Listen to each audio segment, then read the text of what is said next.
Oi, pessoal, tudo bem? Você já viu falar, na verdade, muito provavelmente sim, sobre um termozinho chamado inflamação. Você sabe o que que é? Ela é boa?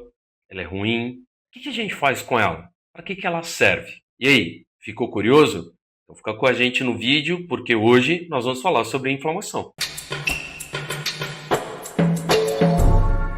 Bom, então eu tenho certeza que vocês devem estar se perguntando, né? O que é inflamação? Como que eu posso saber que algo está inflamado? Se, por exemplo, está na nossa pele ou em algum lugar que a gente consegue efetivamente ver, existe o que a gente chama de sinais cardinais ou sinais clássicos da inflamação, que são cinco. Então tem inchaço, que é o edema, tem a vermelhidão, que é o rubor, a dor, calor e a perda de função. Então, sempre que você vê algum lugar inflamado, em algum ponto que você consegue visualizar, esses são os sinais clássicos associados a ela. Pois bem, mas o que é ela? De uma certa forma, eu poderia dizer que a inflamação, ela consiste em ativação do sistema imune. E afinal, isso é bom ou é ruim? A resposta mais apropriada para essa pergunta é depende. Depende da duração, depende da intensidade, depende do local. Como assim? Bom, vamos lá, vamos por partes. Primeira coisa, a intensidade. Óbvio, se a inflamação ela é persistente e é maior do que o necessário, teremos problemas. Vocês já devem ter ouvido falar, por exemplo, de algumas doenças ou condições, como a sepse, o agravamento da dengue, onde com uma certa frequência a gente fala sobre tempestade de citocina. O que é isso? É uma superativação da resposta imune, consequentemente um processo inflamatório muito intenso e uma grande produção de citocinas inflamatórias. Então, essa é a típica situação, na verdade,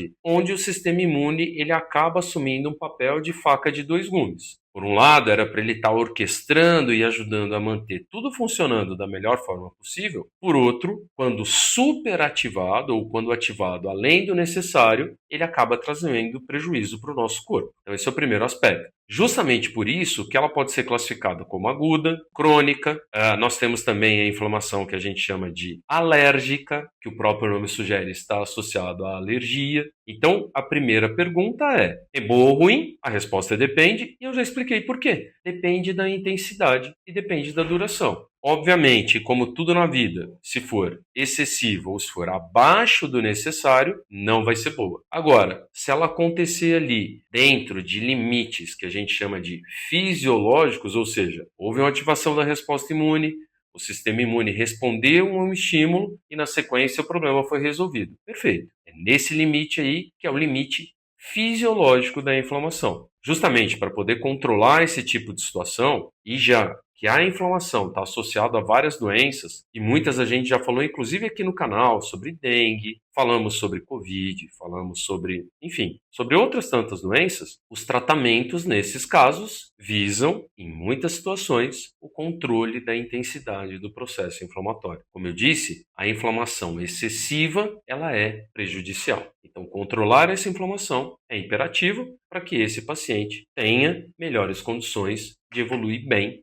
clinicamente. De uma forma muito didática, a gente pode dividir a resposta imune em dois braços principais, que é o que a gente chama de resposta imune inata ou natural e resposta imune adquirida ou adaptativa. Muito embora a gente fale delas separadamente, elas estão o tempo todo conversando entre elas. E, normalmente, o que a gente chama de inflamação aguda é um processo muito mais associado à imunidade inata, a ativação de células e barreiras teciduais que são importantíssimas para manter o equilíbrio no nosso corpo. Por outro lado, quando a gente fala de inflamação crônica, nós temos uma contribuição muito mais importante das células da imunidade adaptativa. E é justamente esse processo, ou seja, se esse processo de inflamação não se resolveu em curto espaço de tempo, se ele se prolonga, o perfil de células do nosso corpo que é ativado ele acaba mudando. E isso acaba contribuindo para o estabelecimento de doenças e até mesmo para o agravamento delas. Mas como eu disse, calma, inflamar não significa o fim. Muito pelo contrário. Inflamar significa o sistema imune foi ativado por algum motivo. Desde um piercing que você colocou naquele estúdio meio duvidoso com melhor preço, até qualquer outro procedimento. Por exemplo, uma ferpinha de madeira que entrou no seu dedo. Tudo isso está associado à inflamação. Como eu disse ainda há pouco,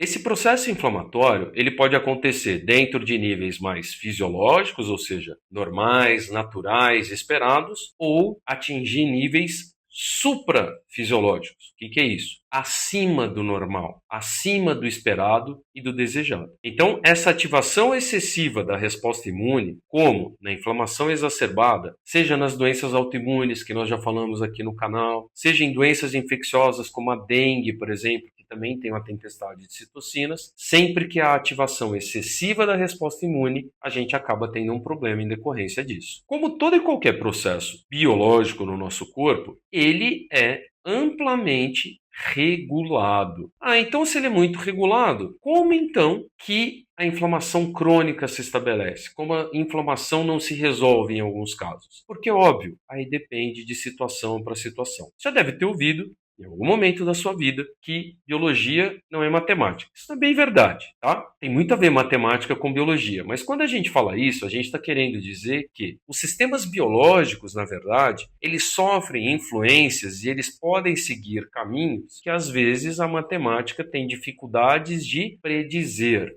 de prever. Dito isso, quando nós falamos dessa, de certa forma, imprevisibilidade, nós estamos falando numa balança que tem, de um lado, fatores do próprio indivíduo, e do outro, se a gente estiver falando de uma infecção, aspectos inerentes a esse micro-organismo. Isso pensando numa doença infecciosa. Como nós já falamos em outros vídeos, as doenças autoimunes, boa parte dos problemas delas estão associados à inflamação descontrolada. Nesse caso, das doenças autoimunes, não necessariamente a gente está falando da participação direta de micro-organismos. Enfim, como que eu vou saber se vai inflamar muito ou vai inflamar só o necessário? Pois é, não tem como saber. Vai depender de como o seu organismo responde. Você já viu isso? Às vezes você fica doente e uma pessoa da sua casa, por exemplo, tem a mesma doença. E vocês evoluem de forma completamente diferente. Então, essa variabilidade individual, ela também é considerada nesse processo de desenvolvimento da inflamação. Se for uma doença infecciosa, aspectos do micro-organismo. Se forem de outras causas, aí tudo tem que ser avaliado caso a caso para poder entender os melhores ou piores desfechos possíveis. O controle da inflamação, em termos fisiológicos, ou seja, que o nosso corpo faz, é isso que eu falei para vocês.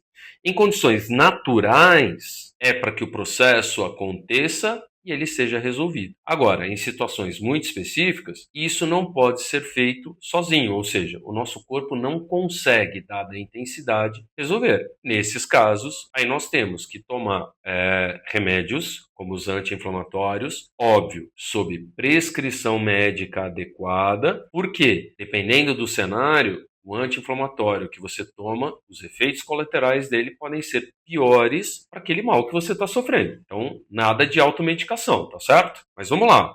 Então, tem esse controle fisiológico do nosso próprio corpo. Quando o estímulo, ou seja, a intensidade da inflamação, supera a capacidade do nosso corpo em controlar esse processo inflamatório, o uso de anti-inflamatórios vai ajudar sobremaneira a controlar esse processo e aí fazer com que tudo volte para o estado mais fisiológico ou de equilíbrio. E aí, pessoal? Gostou? Entenderam um pouquinho melhor o que é a inflamação? Qual que é a importância dela? Que bom! Bom, você já sabe, clica aí no curtir, no sininho, inscreva-se nas nossas redes sociais e até a próxima.